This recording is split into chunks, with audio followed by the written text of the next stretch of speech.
Hello les gamers et les gameuses, moi c'est Raziel59, bienvenue sur ma chaîne.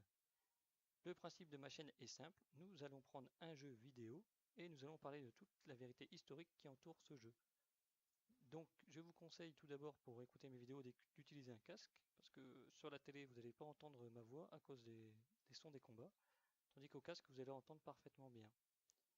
Donc pour la petite histoire, je suis passionné d'histoire depuis 25 ans à peu près. J'ai 15 ans d'armée, dont 8 ans dans les forces spéciales et 3 ans en tant qu'instructeur armement. Donc je pense savoir de quoi je parle un minimum. Et bon, pour moi c'est un plaisir de faire ces chaînes et de vous expliquer, de vous apprendre des choses. Donc tout de suite, World War 2, premier niveau. Là, tout de suite. Tira bien.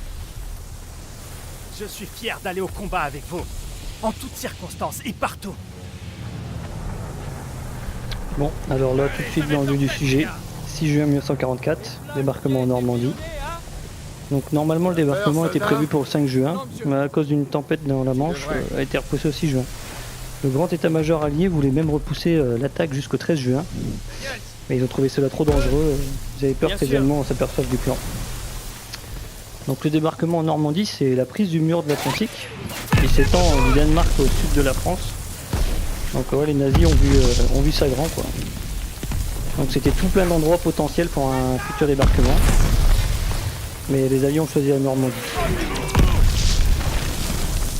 Donc les débarquements se font sur 5 plages: Omaha Beach, Utah Beach, Gold Beach, Juno Beach, Sword Beach. Donc c'est des noms de code et c'est des plages qui se collent l'un l'autre. Donc en fait chaque nation quasiment avait ses plages de débarquement. Donc il faut savoir que les soldats ont embarqué dans les LCA, donc c'est les Landing-Craft Assault. C'est des petites barges de débarquement de 30 hommes. Bon, il en existe des plus grandes de 200 hommes ou avec des véhicules. Mais ceux de 200 hommes ont été plutôt pour les vagues suivantes. Il ne faut pas qu'un obus tombe dans une barge et tue 200 hommes d'un coup. Donc les petites barges de 30 hommes suffisaient pour les premières vagues. Donc il faut savoir qu'ils ont embarqué à 3h30 et ils ont commencé à prendre la mer à 5h20. Donc ils ont eu 1 heure de navigation dans ces petites barges de débarquement avant d'arriver à la plage. Faut savoir que bon, les soldats avec la tempête, la mer, ils ont eu des médicaments contre le mal de mer, ça les a rendus complètement malades. Donc voilà, ils étaient complètement malades quoi. Donc faut savoir que là Omaha Beach c'est la pire plage de débarquement, c'est là où il y a le plus de pertes. Ils ont appelé ça Omaha la sanglante. Il semblerait que l'eau était vraiment rouge sang à cause du nombre de morts. Donc là on voit que le soldat a sauté dans l'eau. Il faut savoir que 1/3 des morts de Omaha Beach sont dus à la noyade. Il faut savoir que la première vague d'assaut, parce que je pense qu'on est dans les premières vagues, la première vague d'assaut ils ont eu 90% de pertes. Donc la première vague était complètement bloquée. La deuxième vague d'assaut qui a suivi, bon, elle a bloqué contre la première aussi. C'est à partir de la troisième vague d'assaut où ils ont complètement avancé sur la plage. Donc pourquoi c'est Omaha la sanglante? Parce que justement les bombardiers de nuit et les bateaux ont complètement raté leur cible. Normalement ils devaient bombarder les bunkers et les bateaux ils devaient bombarder la plage pour les obstacles. Et ils ont complètement raté leur objectif à cause du temps, du mauvais temps. Et ce qui a coûté aux soldats de se retrouver face à des positions intactes. Et autre point, c'est que les soldats qui surveillaient les bunkers, là, les soldats allemands, c'était la division von Lück, 352e division allemande, qui était vétéran du front de l'Est. Donc là, ils étaient en France, en gros, pour se reposer en surveillant la mer tranquillement. Donc les fantassins de Omaha Beach se sont retrouvés face à ces troupes. Faut savoir que... Bon, je reste à l'abri tant que je suis protégé. Faut savoir que les autres plages de débarquement, ça s'est mieux passé. Il y a eu... comment dire, les objectifs bombardement ont été atteints. Et les troupes allemandes qui étaient stationnées, c'était des Hongrois, des Russes, des Polonais, et même une section d'Hindous, même un Coréen. Et eux, ils se sont plutôt rendus rapidement aux forces alliées, quoi. Ils étaient assez, en gros, contents de se faire prisonniers plutôt que mourir. Mais voilà, Omaha Beach, c'est la 352e division allemande von Lück. Alors, premièrement, là, je suis caché derrière des hérissons tchèques. Donc Tchécoslovaquie. C'est une espèce de rail soudé entre elles qui empêche des chars de passer, quoi. C'est des obstacles anti-chars. Un autre point, c'est l'espèce de grand rondin de bois d'à peu près 4 mètres de long avec une mine au bout. Donc c'est... Oh. Les mecs ils vont ça me voir là. Donc là ils commencent pour détruire, pour les barges de débarquement se détruisent dessus. Parce que là on attaque à marée basse, comme vous pouvez voir. Parce qu'à marée haute on serait plus près, on aurait moins de risques pour les soldats. Et là on attaque à marée basse. Donc ce qui fait que les barges de débarquement se sont arrêtées avant les pièges. Parce que ça c'est un piège pour les barges de débarquement qui se prennent dedans. Donc les Allemands ils appellent ça des M-Balken ou des Hoffade. Donc voilà, après il y a aussi des espèces de petites asperges de Rommel. Ici là, vous voyez l'espèce de bout de bois là, avec une mine au bout, c'est une asperge de Rommel, voilà, c'est aussi pour que les barges de débarquement s'explosent dessus.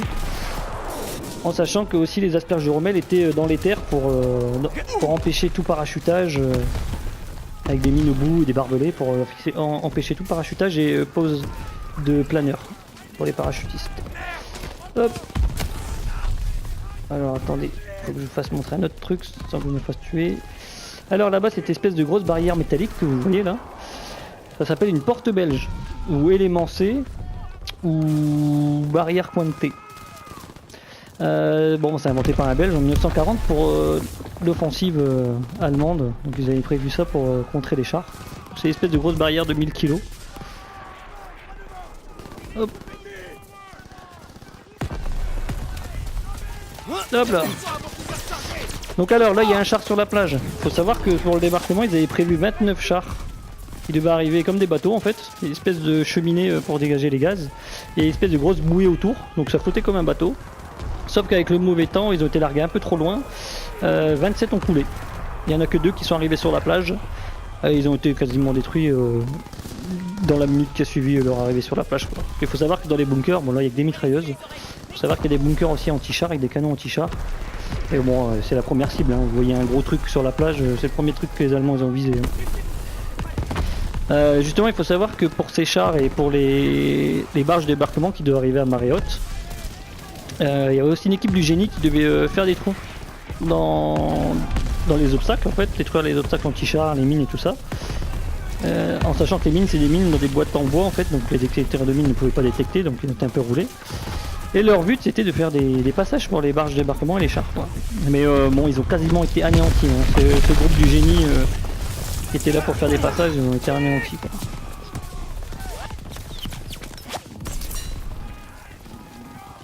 Donc vous pouvez vous imaginer, les mecs depuis 3h30 sont dans les barges de débarquement, sont mouillés, ils doivent avoir faim, ils ont peur. Les médicaments les ont rendus malades. Ça doit pas être la grande joie là.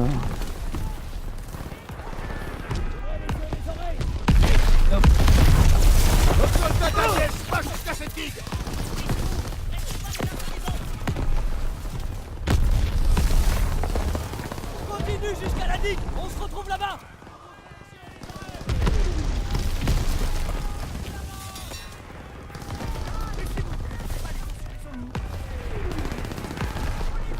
Donc on peut imaginer que c'est super bien fait, hein. Ça va vraiment se passer comme ça. Alors j'essaye de trouver un passage sans me faire défoncer par la mitrailleuse.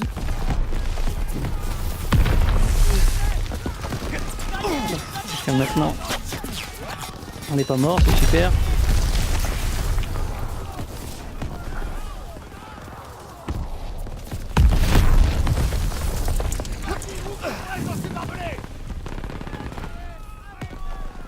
Utilise la bangalore pour ouvrir une brèche dans la digue.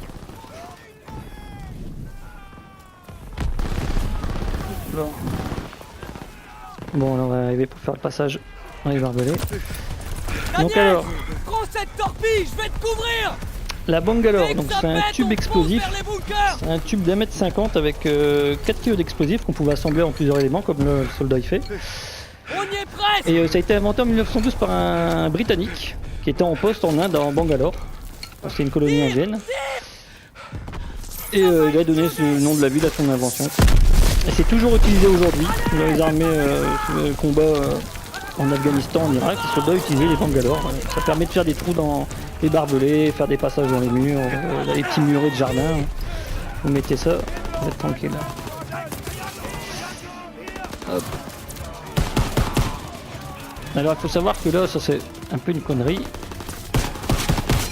Parce que je peux vous dire que si on fait un trou et qu'on perce comme des oufs là, je peux vous dire que les soldats allemands là ils seraient pas là. Ah, ils seraient déjà cachés dans leur trou. Waouh, là mon sang il est critique. Les Allemands ils seraient cachés dans leur trou en train de rafaler. Et oui, comme là on voit là, un trou, toutes les mitrailleuses du coin ils visent le trou et ça tire dans le tas.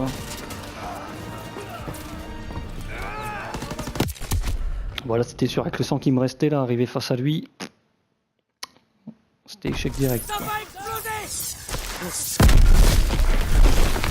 Ouais, donc là j'ai mis en mode commando, vous allez voir, une balle, deux balles, ça suffit à tuer. Bon, c'est un peu la réalité quoi. Seul inconvénient c'est que dans la réalité mes collègues ils m'aident. Là, ils m'ont pas aidé beaucoup les garçons quoi. Allez, meurs toi. Ah, ça c'est pas de bol ça. Je tire sur l'allemand et mon pote passe devant. Bon, ça malheureusement je profite. Bon, là c'est un jeu mais dans la réalité il y a énormément de tirs fraticides. Dans les combats malheureusement bon, avec le stress, la panique, tout le monde court un peu n'importe comment. Et vous avez beaucoup de mecs qui tuent leurs potes. Et ils ont aussi estimé, avant que j'y pense, il faut savoir que les soldats généralement, bah là c'est la boucherie donc vous êtes obligés. Mais dans des combats, il faut savoir que beaucoup de soldats tirent au-dessus de... Quand vous devez faire un combat au loin en fait, il faut savoir que beaucoup de... Flure. Faut savoir que beaucoup de soldats tirent au-dessus en fait. Ils veulent pas tuer quelqu'un en fait.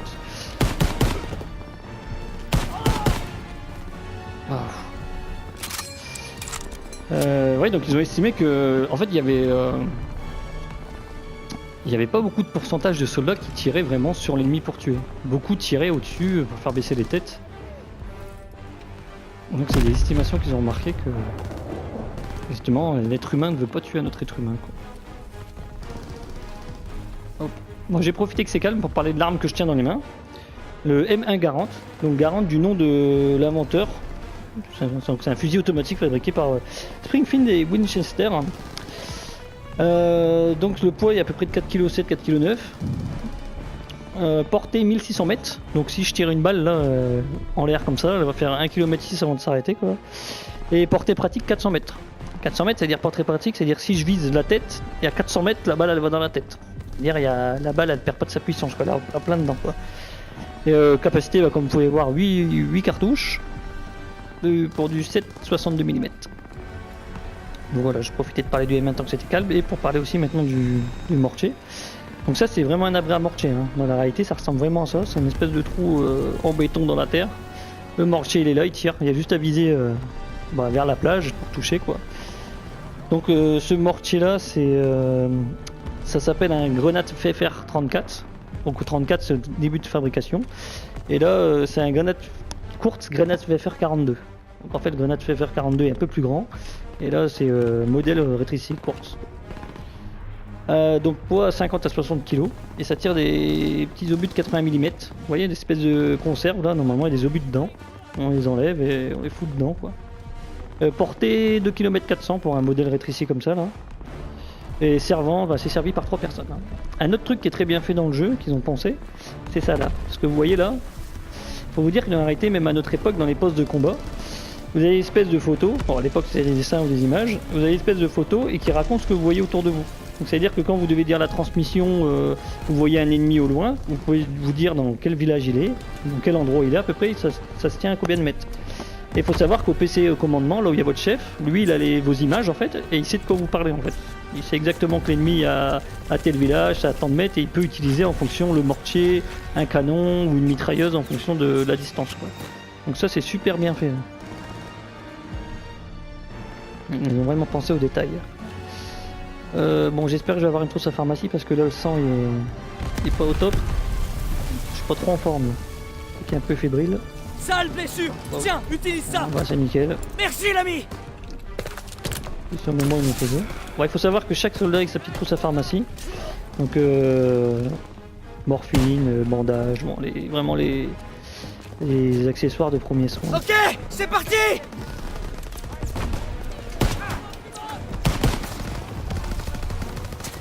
Parce que je vais flinguer mon pote et je vais avoir un problème en fait. Oh, grenade.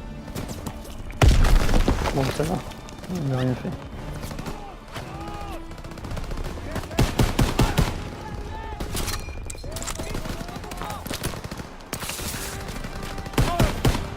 Bon, lui, je sais pas ce qu'il a voulu faire, mais il a chargé tout seul contre 2 mecs armés.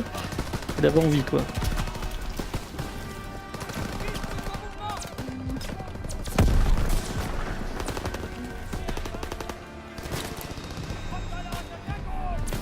Ah, ça y est, je t'ai vu.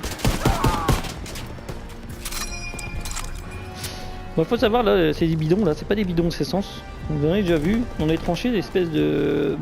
C'est des bidons remplis de béton ou de sable, c'est vraiment fait pour protéger aussi. On pourrait trouver ça con qu'il y a des bidons d'essence dans une tranchée, quoi, mais non, c'est un obstacle. Donc encore un mortier. Ah, c'est marrant, ils ont même mis un thermos, ça, non? Ouais, c'est ça, ils ont mis un petit thermos de café avec la petite gamelle, là. Faut vraiment penser au souci du détail dans le jeu.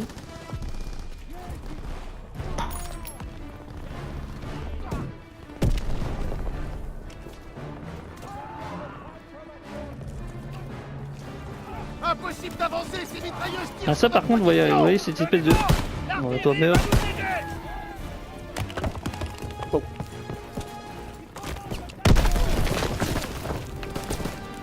Quand il y a une grenade, faut pas rester à côté. Hein. Il y a que dans les jeux, dans les films, vous voyez que le mec il renvoie la grenade. Dans la réalité, le réflexe c'est de se sauver. Le réflexe c'est de se sauver ou de se coucher parce que bon, il faut oser quand même la prendre et renvoyer. Donc, comme je disais tout à l'heure, le char donc, a été détruit par des espèces de canons anti-char. Donc ils étaient dans des sortes de bunkers comme ça, vous voyez. Une grosse entrée, il y a une espèce de mur, bon là il est cassé, et qui protégeait en fait son flanc. Donc ça c'est vraiment, c'est un canon anti-char, un bunker en canon anti-char.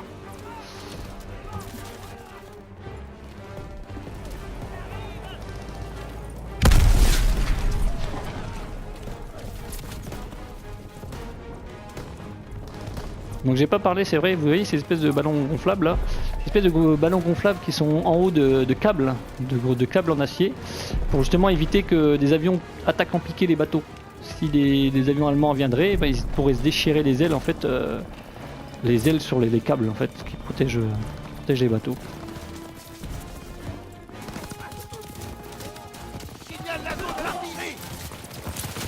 Wow. Bon, là on voit le plus près de le bunker, voilà, vous voyez. Donc là il y avait une espèce de canon anti-char avec un mur qui protège les flancs. Vous voyez qu'il pouvait avoir une bonne zone de tir quoi. Donc à savoir là on perce, on a fait un trou.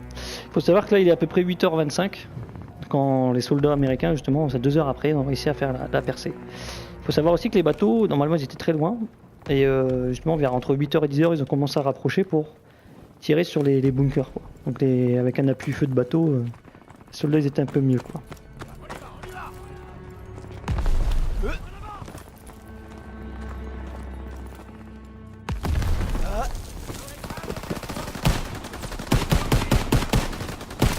Bon, j'ai tiré comme une bille là. Vous voyez en fait je me suis couché comme ça, le mec comme il était à genoux, il peut tirer au-dessus de moi en fait. Sans que je me prenne une balle.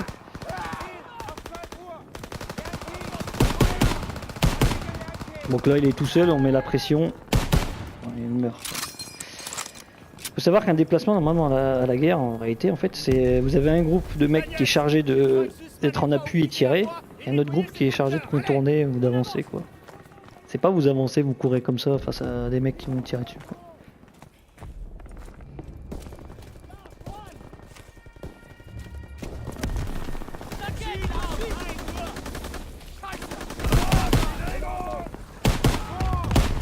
Bon, là, il faut savoir que c'est déjà la fête là, j'arrive, ils ont déjà commencé à faire n'importe quoi.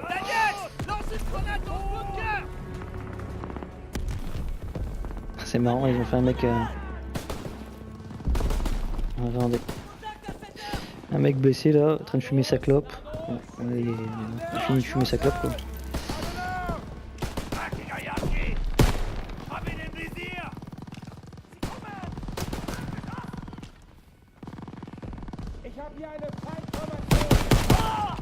Heureusement que mon pote y a été, hein, il y a des couilles le garçon.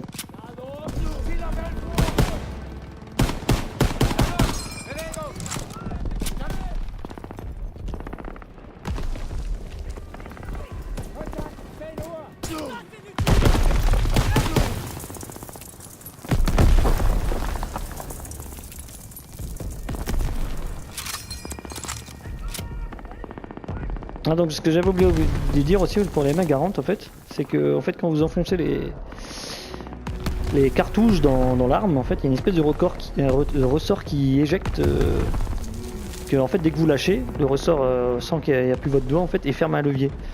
Et le fait que il faut vraiment être rapide, donc les nouvelles recrues généralement ils ont un pansement au doigt parce qu'ils se coinçaient le doigt dans le levier quoi. C'est un des inconvénients de l'arme parce que c'est pas pratique du tout.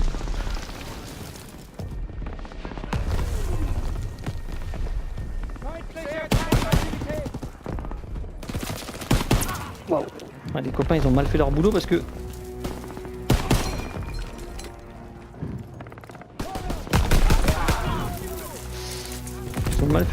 qu'ils ont laissé des mecs vivants de l'autre côté. Alors faut savoir que si vous voulez rentrer dans une pièce comme ça, un bunker, bon, on n'a pas le temps de parler. C'est que si vous voulez rentrer dans un bunker comme ça, il faut balancer une grenade. D'accord. Normalement ça fait pas mal de dégâts. Et après vous rentrez tout de suite après, vous rafalez. Donc les mecs normalement ils sont soit tués, soit sonnés. Et là comme c'est un jeu, bon le mec il était en pleine forme. Waouh, j'ai vidé un chargeur juste à côté de sa tête au mec. Allez, il meurt. Ouais, donc il faut savoir que la grenade qu'ils ont là les Américains, c'est une espèce de grenade défensif. Espèce d'ananas, donc c'est une MK2, donc elle date de 1918, vraiment fait pour la Première Guerre mondiale, donc c'était la MK1, bon après ça a évolué en MK2. Et il faut savoir que jusqu'en 1942,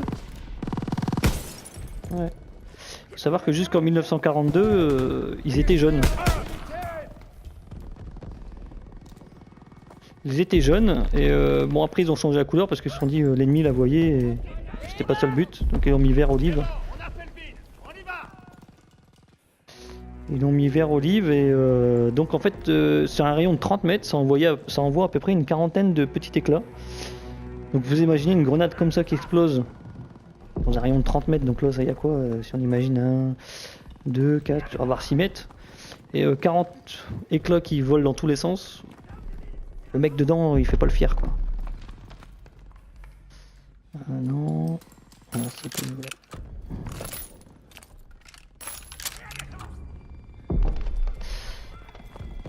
Donc voilà pour la grenade MK2. Donc je vais profiter aussi que c'est calme pour parler du PPSH-41. Donc ça c'est une arme soviétique qui a été inventée pendant la guerre russo-finlandaise. Donc les Russes se sont aperçus qu'ils faisaient énormément de combats urbains et dans les forêts avec les sapins très rapprochés. Et ils nous ont pondu cette arme là en fait. Donc pour vous dire, donc le poids c'est 3 kg, 3 kg 600 quoi.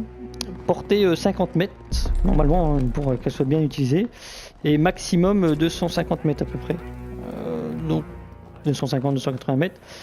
Donc pour vous dire que c'est pas vraiment une arme qui est faite pour les combats en distance, c'est vraiment un combat rapproché. Donc là pour imaginons un combat comme ça dans les tranchées, ça suffit amplement. Faut savoir que les cartouches, les chargeurs c'est à peu près 25 cartouches, 35, ça dépend des chargeurs, ils ont fait plusieurs gammes de chargeurs, ils ont fait aussi les gros chargeurs camembert de 71 cartouches, quoi, 70-71. Et les Russes, donc c'était du 7,62 mm pour les Russes, calibre russe. Les Allemands, Mauser, moi, ils ont fait 7,63 mm. Je sais pas pourquoi ils ont changé, mais ils ont dû faire leur sauce.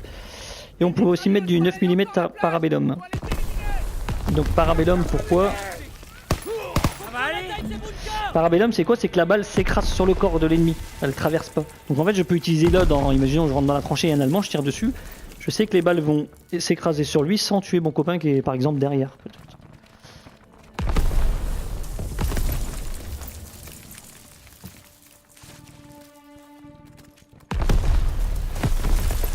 Voilà. Donc là normalement on balancerait une grenade, enfin bon là c'est à nettoyer. Et là vous pouvez voir que les bunkers sont super bien faits quoi. Vous voyez, même les peintures blanches, il y avait vraiment des peintures blanches comme ça dans les bunkers. Il y avait l'électricité partout forcément. Et bon, il y avait des espèces d'aération, des espèces de canalisation qui passent partout dans les bunkers. C'était vraiment ça quoi. Parce que c'était fait pour tenir un siège un bunker. C'est vraiment l'ennemi il est là, il est à la porte du bunker, vous pouvez vivre dedans. Et c'est super bien fait parce que ces espèces de meurtrières là, vous pouvez visiter n'importe quel, même de notre époque, hein, les bunkers qui sont encore sur les plages en Normandie, vous allez les visiter. Vous pouvez voir qu'il y a vraiment ces meurtrières là. Donc vous voyez, une mitrailleuse qui est placée, il tient l'entrée. Tant qu'il y a des munitions, le mec il est là. Hein. Et c'est super bien fait. Les bunkers. Donc généralement les bunkers c'est quoi? C'est pour mettre une pièce anti-aérienne ou un gros canon dedans. Après vous avez donc l'équipe qui est en permanence à côté du canon ou de la pièce anti-aérienne, qui est de garde en fait. Et après vous avez une autre caserne où là il y a les munitions.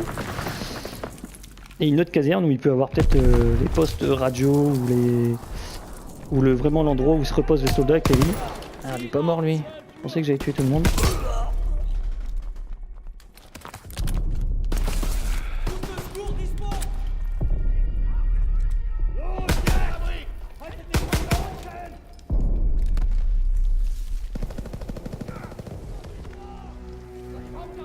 Il faut savoir que normalement, ça dépend. Généralement, ils n'ont qu'une MG en fait.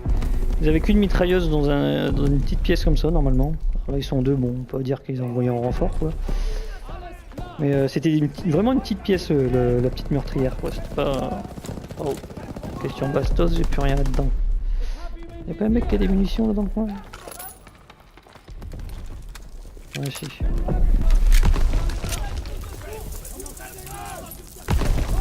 Donc après voilà, il y avait aussi espèce de... En voilà par ici! De bunker avec un générateur électrique, normalement j'en ai vu un. Vous voyez, espèce de canalisation. Vous savez qu'il y avait même des...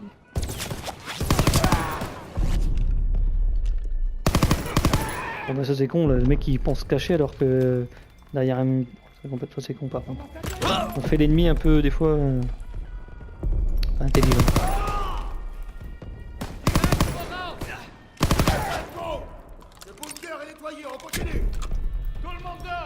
Et donc ouais, comme je disais, vous avez une espèce de coin de repos des soldats. Ils ont même pensé à mettre des lits là, vous voyez, qui se replient contre les murs pour gagner de la place. C'est vraiment bien fait. Les postes de télécommunication. Et voilà, espèce de petite secrétaire, espèce de... Ouais, d'endroit où le mec il utilise ses cartes, un endroit de sous-officier quoi. Espèce de réserve. Une boisson de manger. Le coin repos c'est super bien fait. Hein. Espèce de poêle pour se réchauffer. Et même en endroit où ouais, on écoute la musique. C'est vraiment le coin de repos quoi. Donc faut savoir que voilà une autre meurtrière qui vise un copain de ça, ouais. Une autre entrée. Faut savoir que les soldats là ils étaient en repos mais c'est parce qu'ils étaient en garde. Donc leur boulot c'était de... Il y avait un mec en permanence là-haut à la mitrailleuse. On a fini là. Un mec en permanence à la mitrailleuse ou au canon ou ce que vous voulez en fait, ou au mortier. Donc et l'autre partie du groupe se reposait en fait et changeait en fonction des heures. Donc une fois qu'ils avaient fait à peu près une journée de garde, donc ils allaient faire une journée de repos en ville, au village. Enfin, ils tournaient entre les villes et les villages en repos. Après ça c'est vraiment, ils venaient travailler en haut. C'est leur point de travail quoi. Donc et quand ils étaient en repos, ils faisaient aussi de l'instruction, armement, l'instruction en tout genre quoi. Ils passaient pas, je veux dire, s'ils venaient en France un an, ils passaient pas un an dans le bunker les mecs quoi. C'était un travail quoi. La prochaine vague d'assaut ne passera pas.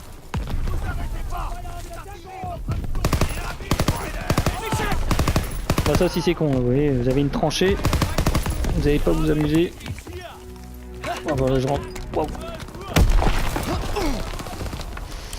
Vous avez une tranchée, vous n'allez pas vous amuser de sortir de la tranchée quoi.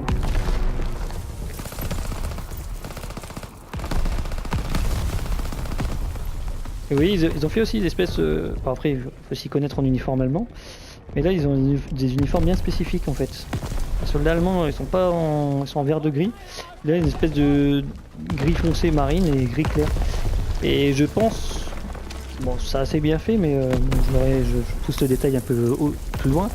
C'est que les soldats de la Kriegsmarine, de la marine allemande, qui étaient en garde dans les canons côtiers, comme ça, c'était la marine. Et ils avaient ces espèces d'uniformes comme ça un peu différents des autres, de l'armée de terre allemande quoi. Donc ils ont, je pense qu'ils ont voulu pousser le détail jusque là. Ça c'est bien pensé aussi. Sachant que bon, les soldats de la Kriegsmarine c'était plus autour des gros canons navals. Là, bon, là au bord de la plage il n'y a pas trop de canons. Donc ce serait plus la Wehrmacht normale, les soldats normaux. Et enfin bon, c'est bien d'y avoir pensé aussi, ça change un peu. Ah ouais, il y a vraiment le souci du détail à mort. Ah, c'est un peu dégueulasse. Ah, il faut imaginer l'odeur de la fumée, l'odeur du sang, du froid, le sang qui a refroidi quoi. Je dis pas l'odeur, ça doit te faire plaisir quoi. Non. Ouais bon bah là le copain il est réglé. Faut savoir aussi que bon, le lance-flamme était très utilisé aussi sur la plage. Pour nettoyer un bunker c'est pas mal aussi un lance-flamme. Oh, enfoiré, saloperie de Bosch. Je voulais prendre le lance-flamme mais changeant le Colt. Ah comme là le mec il serait la meurtrière juste en face de moi là. Bon on est mort hein. Alors bon ils l'ont pas mis pour nous faciliter.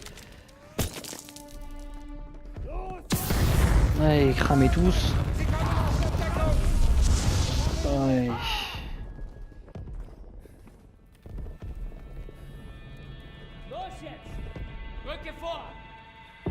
Donc comme je dis, espèce de générateur électrique là.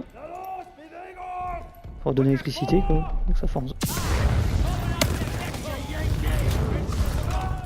Merde. Bon, j'ai cru que j'arrivais. Bon, vu que ça gueule encore, c'est encore du vivant là-dedans.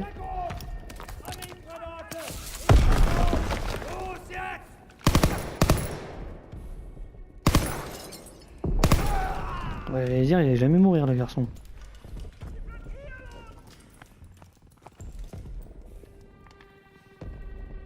Attendez, je vais vous parler de lance-flamme parce que là, j'ai pas eu le temps avec ces bougres.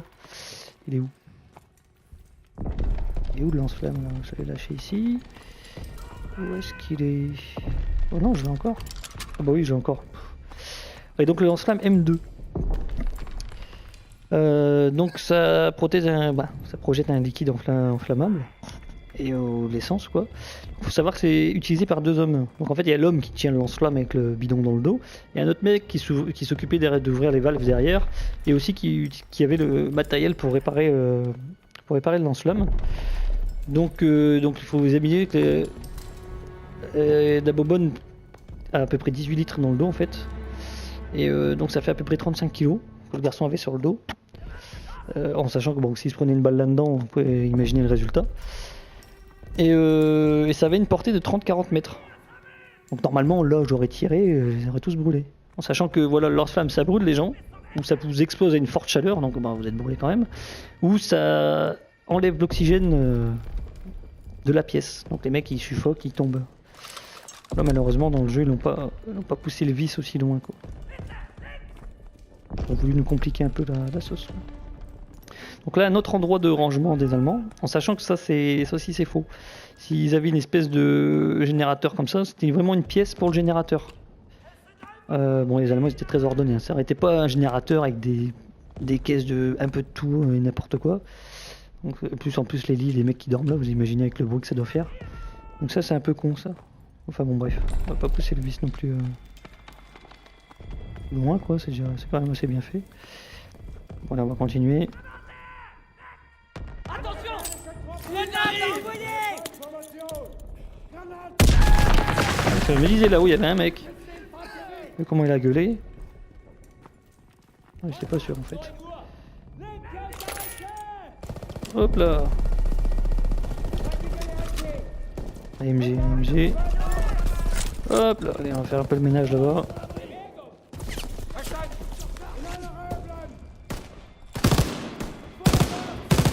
Il faut savoir savoir que l'AMG c'est une arme très précise quand elle est sur bipied ou tripied.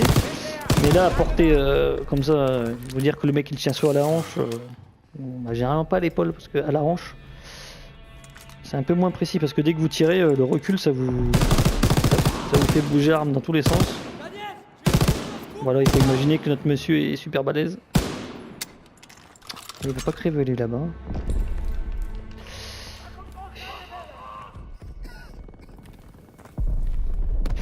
Alors je voulais prendre le PPSH à la place du lance-flamme. Il est où, bordel?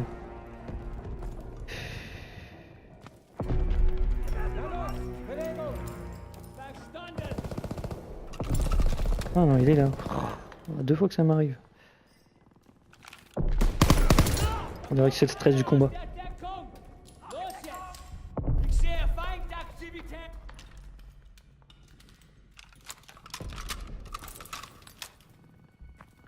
Est-ce que si je prends des munitions, ça va m'en donner pour l'AMG?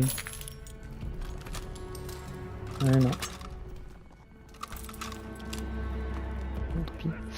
Bon, l'AMG, donc je l'ai porté, je vais en parler. Hein. Donc, Machine Gayward 42. Donc 42 tout simplement pour bon, l'année de construction. Hein. Normalement, c'était l'AMG 34 avant. Et ils l'ont changé, bah, ils l'ont innové pour que ça devienne la MG 42. Donc c'est une arme super précise et super puissante. Si vous regardez les armées allemandes de nos jours, à notre époque, ben, la MG elle ressemble beaucoup quoi. Et même pour les fans de Star Wars, parce que vous voyez les Stormtroopers lourds en fait, bah, ils ont une espèce de mitrailleuse qui ressemble à l'AMG en fait, ça a été pris en modèle de l'AMG. Donc l'AMG c'est du 7,92 mm, donc elle a été produite en 393 000 exemplaires, donc imaginez, les Allemands ils aimaient très beaucoup cette arme. Et donc pour un poids de 11 kg 600 quoi, quasiment. Donc ça pouvait avoir des bandes de 50 ou 200 cartouches, et il y avait aussi une espèce de chargeur camembert avec 50 cartouches. Donc très très bonne arme. Et les alliés l'appelaient la scie circulaire quoi. Parce que quand elle tire en fait c'est un bruit de scie circulaire tout simplement. Et bah alors on l'a pas entendu dans le jeu, des fois on l'entend tirer la mitrailleuse et ils ont vraiment pris le vrai bruit, la vraie réplique quoi.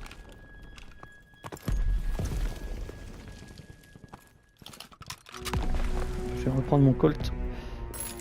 Hop là.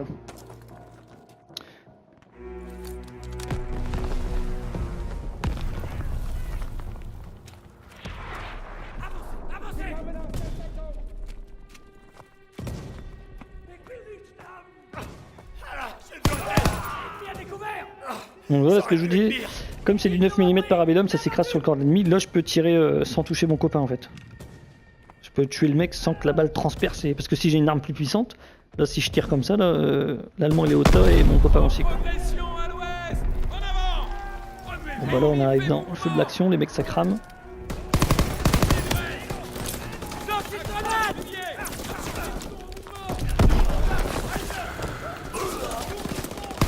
Ah. L'enfoiré, il m'a vidé de mon sang en 2 secondes quoi. Ayez-le avec moi. Daniel, toi et Sussman, nettoyez le dernier bunker. Ralliement en haut de la falaise. Donc là c'est marrant, bah oui, ils ont mis une espèce de fer à repasser à l'ancienne. C'est marrant. C'est marrant d'avoir pensé à ce détail. Par contre un autre truc, bon, ils pensent à des détails mais ils loupent des choses importantes. Faut vous imaginer que un grand bunker comme ça, jamais ça abriterait un petit mortier comme ça en fait. Un grand bunker comme ça, peut-être une grosse pièce anti-aérienne avec une espèce de 88 mm possible, mais sans les pièces de repos à côté, hein, ce serait plus pour mettre des stocks de munitions pour l'avoir au plus près, et ça serait avéré qu'à ça. Espèce de repos ou les bureaux de communication, ça serait dans une autre pièce, mais ils mettraient pas ça dans une pièce tous ensemble en fait. Et comme je vous dis, jamais un petit mortier comme ça quoi, alors que... Bon, après bah c'est pour le jeu, hein, ils ont dû mettre... Mais en réalité, ça se passerait pas comme ça. J'ai ta trousse de secours. Par ici. Ouais bah donne la trousse de secours copain. Là il est où? Oh merde, ça va m'ouvrir. Ok.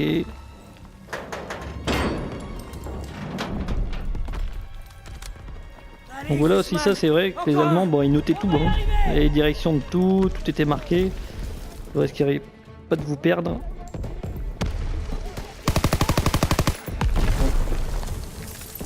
Bah alors les copains, vous venez ou quoi là? Wow. Ah, ils sont chauds les mecs.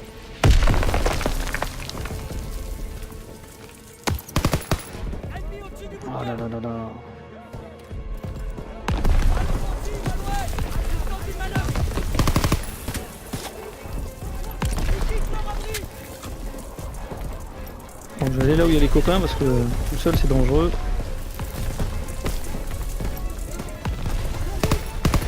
Donc c'est marrant parce que là, on est là, et il y avait l'Allemand qui tirait de l'autre côté comme s'il tirait encore sur la plage.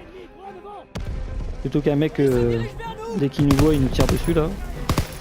Ça c'est bien fait aussi ça. Ah.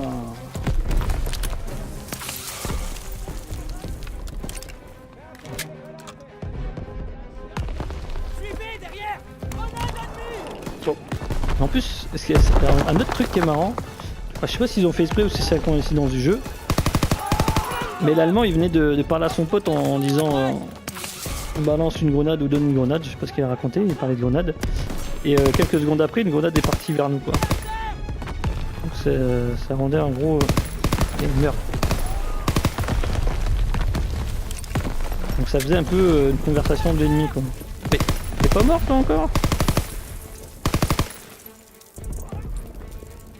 Il tente une manœuvre. Une manœuvre tout seul, je pense plutôt qu'il se sauve le garçon. Dans le mille. Ah non, ils étaient deux.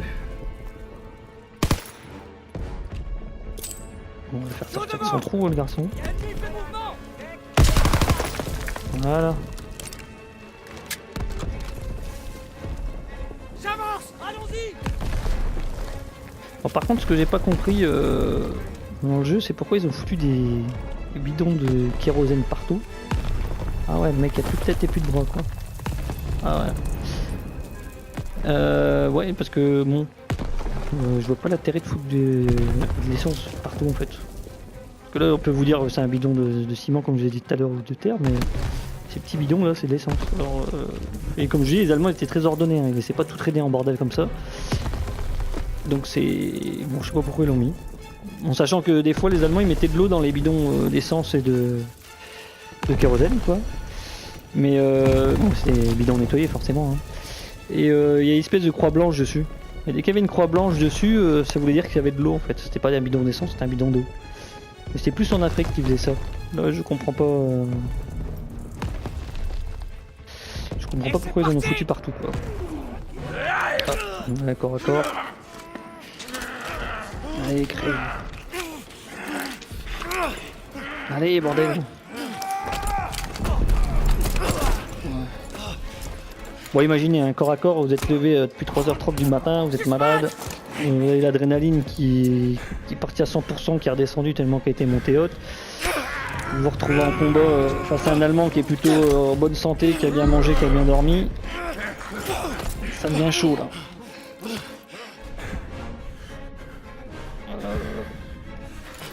Hop là.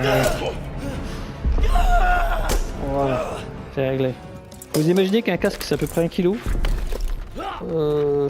À notre époque, à l'époque il devait être plus lourd parce que j'ai déjà porté un casque allemand d'origine. Bon, c'était assez lourd quand même. Mes jambes. Ça devait bien faire un bon 2 kg je pense. Sors-moi d'ici, putain. Donc vous prenez ça d'acier dans la tranche. va te sortir de là, ça reste vous met avec KO, moi. hein. Bon, un autre truc, ça aussi, là vous tirez votre copain, faut vous dire que votre copain il a peut-être 30 kg de matériel sur lui. Vous avez vite facilement du 100-110 kg à bout de bras là. Donc là c'est un peu plus compliqué à pousser.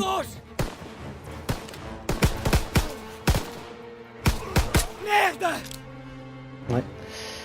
Donc en fait la règle du jeu, bon il est blessé, on glisse par exemple, on va le mettre dans un petit coin et après on reste là. Si on veut rester à côté de lui, on reste à côté de lui, on bouge plus. Hein. Le traîner comme ça, traîner comme ça 100 kg à bout de bras avec les mecs qui arrivent de partout, c'est un peu, c'est plus dangereux qu'autre chose. Merde. Hop. On est tiré d'affaire. Viens. Bon, heureusement que l'Allemand s'est pas trop tiré parce qu'on serait déjà morts tous les deux. Ah, là c'est marrant parce que bon, ça continue à se tirer dessus, à faire n'importe quoi là, le mec est en train de cramer des mecs, on a tué le blessé. Accroche-toi! Ouais, donc pareil, on va pas mettre un poste de secours aussi proche des combats. Hein. C'est un peu de la connerie aussi. Enfin, bon. Fallait bien donner un peu d'histoire au jeu. Alors ils sont où les copains là? Merde. On est pas mort quoi. Tu les as eus! Il en sort de partout! Ah, Fais sec! allez, j'ai le temps de prendre ma trousse de secours pendant que le mec il me tirait dessus quand même.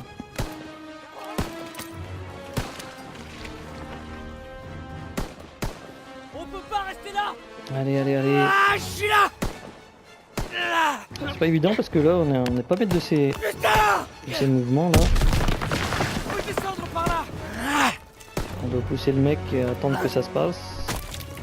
Je suis là! C'est bien fait, la terre, la boue et tout là. Fais sec! Reste baissé!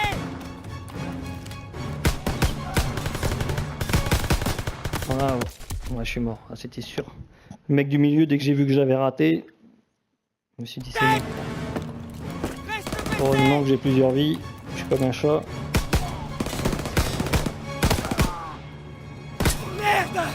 Heureusement qu'une balle est énorme. Ah, je pisse le sang! Contente-toi d'appuyer sur la plaie! Allez, On allez, y est dépêche. presque! Venez! Par ici! Allez, allez! On va descendre et viens m'aider gros.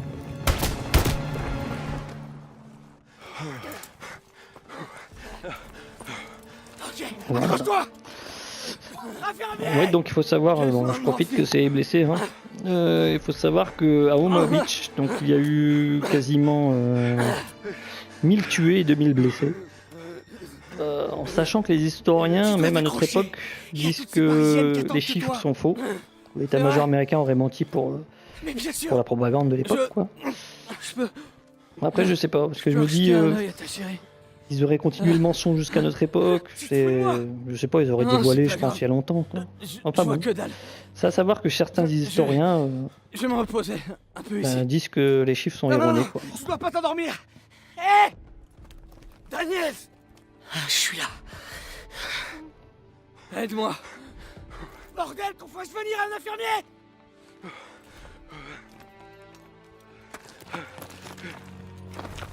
Je m'occupe de lui. Vas-y. Allez, reparti, copain. Il le soignera. J'ai besoin de toi, Daniels. Écoutez, il y a un canon GPF dans une ferme près de la route. Il bombarde la plage. En route. On viendra te chercher. Vérifiez Bon, il faut savoir aussi que le débarquement, c'est...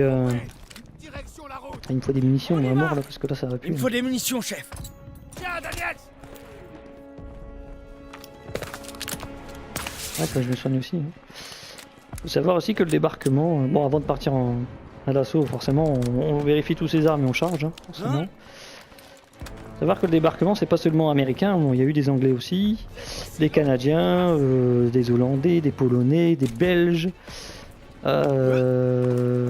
des Français. Les Français, ils étaient pas nombreux. Alors, je sais plus le chiffre, j'ai le chiffre 256 qui me vient en tête, mais j'ai un gros doute. Bah, ils étaient à peu près bon, 200, 250, 200 quoi, bon, un petit groupe, c'est des commandos. Pourquoi? Parce que les Français n'ont pas été mis au courant du débarquement. Bon, ils savaient que le débarquement allait avoir lieu, mais le général de Gaulle a été averti à la dernière minute qu'il allait avoir le débarquement à telle date, et il courait comme de ouf. Et bah, quand il a su que le débarquement avait lieu et qu'on ne l'avait pas averti, il est parti gueuler en fait, dire que c'était pas normal quoi. Et il voulait justement qu'il y ait des Français qui débarquent, forcément c'est notre terre aussi, et on voit bien que des Français débarquent en Normandie.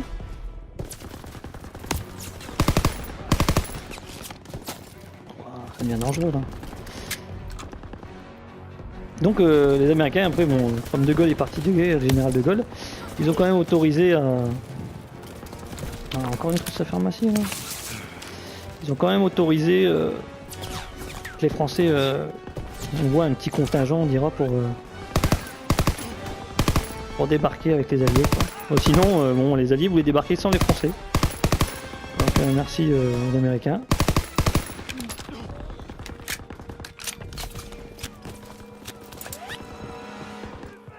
Bon, sachant que des Français ont quand même aussi été largués en parachute pour aider les résistants à saboter les routes, les ponts, les voies de communication pour justement retarder les renforts allemands.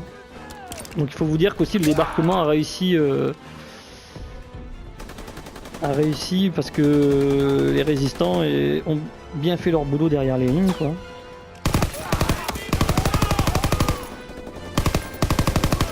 Donc là on est sur les arrières pour détruire un canon qui tire sur la plage. Généralement les canons étaient loin dans les terres. Mais c'est vrai que certains étaient assez proches comme celui-là. Mais... Donc voilà, quoi. Que quelqu'un prenne la mitrailleuse. Bon, il faut vous dire que là, voilà, que le débarquement à Omaha Beach a fini quasiment vers midi. Vers midi, ils avaient pris la plage et les bunkers. Le dernier bunker est tombé en fin de journée. Voilà, en fin d'après-midi. Mais après, il y a eu énormément de contre-attaques allemandes, comme on voit là, quoi. Et il faut savoir justement qu'à Omaha Beach, ah là là là là là là. Et une balle. Alors une balle c'est pour lui. Ouais, il est plus là. Une balle c'est pour toi, papa. Et non. Ouais, donc il faut savoir qu'à Omaha Beach, le haut commandement a pensé vraiment que... Oups. Il y a un demi-bouton. Le haut commandement a pensé vraiment que le débarquement allait rater. Et vers 10h du matin, ils se sont dit bon, on va partir sur les autres plages. Et on va laisser les mecs sur la plage, tant pis pour eux, mais on va renforcer les autres plages, quoi. Après ils se sont dit, le commandement il s'est dit merde, il va y avoir un gros trou dans notre tête de pont là, pour la suite des événements, ça va pas être la classe, quoi. Donc bon, ils ont continué à faire le débarquement jusqu'au bout, quoi. Heureusement, parce que bon, avec la persévérance des soldats, ils y sont arrivés, quoi.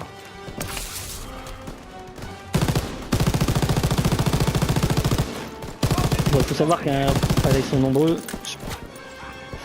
Je vais pas me mettre à la MG là parce que je préfère tirer au loin comme ça parce que ça c'est un coup parce qu'ils vont tous me dégommer.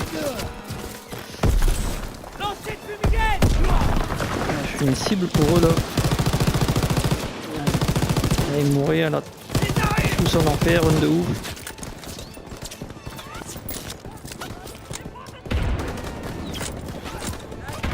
Ah, ça j'aime bien, là ça tire, là ça est en train de courir, et là on les tire dans le dos, c'est beau là.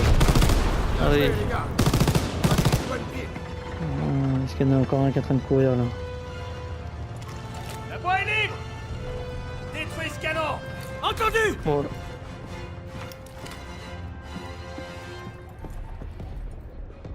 Hop là.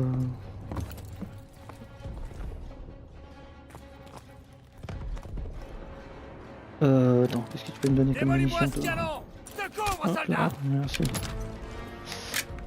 Pour le canon, donc là, alors je suis pas sûr, mais parce que je sais pas s'ils l'ont mal fait ou c'est moi qui ai pas. Ce canon il me dit quelque chose, mais bon, ça ressemble. Après, je sais pas s'ils ont voulu faire ça. Ça ressemble à un obusier, une espèce de gros busier de 15 cm, des obusiers lourds en fait. C'est un Schwerwelz OX, ça tire des obus de 43 kg à 13 500 mètres. Ouais. Donc il faut savoir que c'était fait entre les deux guerres parce que les Allemands, à cause du diktat, ils pouvaient plus faire d'armée et d'armes lourdes, donc ils avaient une petite armée et ils pouvaient plus faire de canon, mais ils avaient le droit aux obusiers. Ils ont fait beaucoup d'obusiers. Donc là vous imaginez ces espèces d'explosifs qu'on met avec une grenade thermique et bon, avec la chaleur ça fait péter l'explosif, quoi. En sachant que des fois ils utilisaient aussi les grenades, ils foutaient ça dans la culasse ou dans le canon et ça réglait le compte. Personne. Le compte du canon. Il faut un bilan des pertes. On a perdu beaucoup de soldats. Alors j'ai entendu un Allemand gueuler, mais il me semble que c'est fini là. Payé au prix fort. Donc là je vais parler du Sherman, vu qu'il y en a un vite fait là. Alors Sherman, c'est le nom d'un général de la guerre de sécession. Ils ont donné ce nom là au char, quoi. C'est un char moyen. Un canon de 75 mm avec une mitrailleuse de 7,62 mm. Et normalement il y avait une de 12,7 mm de Browning sur la tourelle. Mais là ils l'ont pas mis. Faut savoir que ça c'est faux par contre. Les chars quand ils ont fini de débarquer ça ressemblait plutôt aux chars là-bas là, avec les espèces de cheminées. Parce qu'ils étaient prévus pour aller dans l'eau à l'origine. Et ça, c'est venu bien après, quand les soldats ils se sont rendus compte que la Normandie c'était plein de haies et que c'était favorable aux embuscades, donc les Allemands ils étaient maîtres. Ils foutaient des mitrailleuses dans les chemins et les soldats alliés pouvaient pas partir sur les côtés parce que les haies étaient trop intenses, trop fortes. Donc ils avaient fait des espèces de béliers devant les chars, quoi. Et ça, c'est récupéré sur les, comme je vous disais, les hérissons tchèques. Vous voyez, l'espèce de rail anti-char, hein, donc ils les avaient coupés et ressoudés pour en faire des espèces de haies. Et les Américains, ils appelaient ça des hedge cutters. Et le nom du char avec le truc devant, il appelait rhinocéros, quoi. Donc 5 personnes peuvent monter dans le char, donc c'est 5 personnes. Vitesse 48 km/h sur route et autonomie 160 km. Ça a été fait en 50 000 exemplaires, en sachant que quelques-uns ont été donnés aux Russes, quand les Russes étaient alliés des Américains. Alors attendez, avant la fin, je vais aller voir les prisonniers. Un autre truc qu'ils ont raté dans le jeu, par exemple, c'est la grenade. Voilà, les mecs sont prisonniers en fait et ils ont laissé l'espèce de cartouchière avec leur grenade, quoi. En sachant que quand ils viennent d'être faits prisonniers, forcément ils ont leur cartouchière. Mais bon, ils ont pas de grenade, parce qu'imaginons le mec qui dégomme la grenade, ils sont dans la merde, quoi. Bon, après l'autre truc qu'ils ont réussi, c'est qu'ils leur ont mis les manteaux. Et vu que le temps il est pluvieux et pas beau, faut penser que les Allemands, bon, ils avaient leur manteau sur eux, hein. Donc ça c'est bien fait. Bon ben voilà, ben, c'est fini. Bon, moi j'étais content de faire une vidéo sur l'histoire et les jeux vidéo. Donc si vous avez aimé, ben, n'oubliez pas de liker, de vous abonner et de faire partager, quoi.